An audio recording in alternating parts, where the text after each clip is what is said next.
To the women rebuilding after a setback, the empaths trying to put themselves back together, the people pleasers learning how to choose themselves. I'm about to say something nobody warned you about. Rock bottom isn't the hardest part. The rebuilding phase is. Because surviving the fire is one thing. Trying to build a new life while you're still smelling like smoke, now that's a different conversation. Hey, I'm Serene Enigma, and I help you turn life's toughest transitions into forward momentum using mindset shifts, emotional intelligence, energy alignment, and strategic action. So follow me if you need this in your life. Okay, so here we go. Let me know if this sounds familiar. You survived the breakup, you survived the layoff, you survived the burnout, you survived the betrayal, you survived the loss, and everybody keeps looking at you like, well, you're through the worst of it now. Meanwhile, you're sitting there thinking, then why does this still feel so damn hard? It feels that way because nobody prepared you for the rebuilding phase. Everybody celebrates survival. Nobody talks about what happens after. The awkward middle, the messy middle, the part where you're no longer who you were, but you're not quite who you're becoming either. Honey, that's where a lot of people get stuck.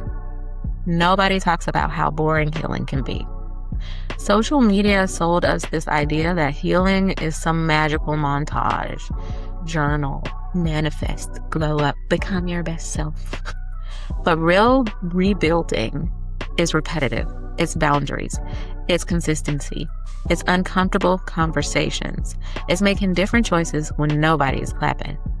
A lot of people thought healing was going to feel like a movie montage, but they're realizing it's more like updating software, one painfully slow percentage point at a time.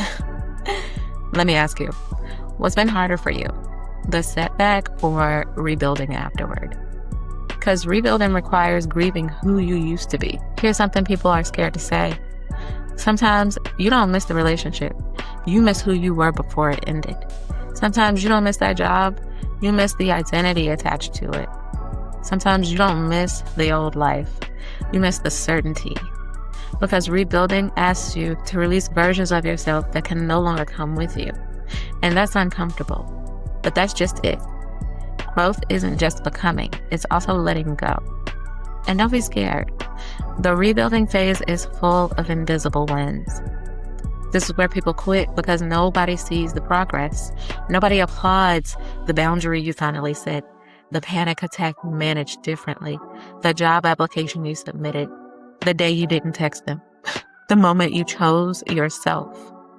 These victories don't look dramatic, but they're changing your life one brick at a time. And remember, you're not lost. You're under construction. A lot of people think rebuilding means they failed. No, rebuilding means you're creating something new.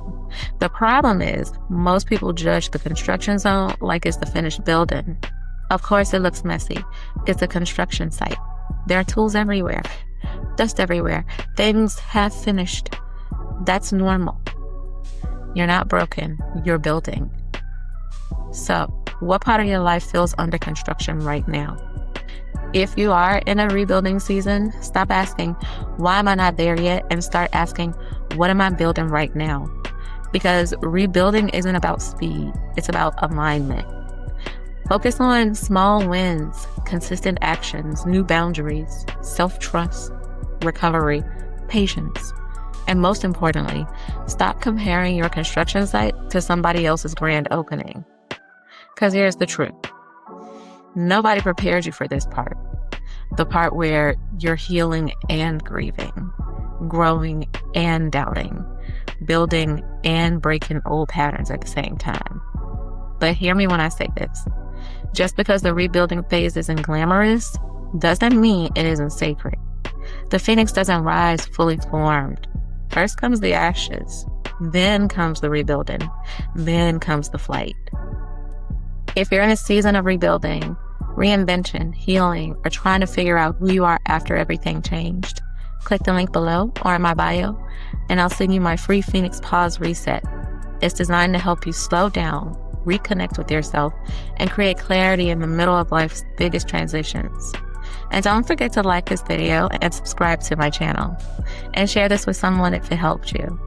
Because before the breakthrough, sometimes you need the pause. Till next time.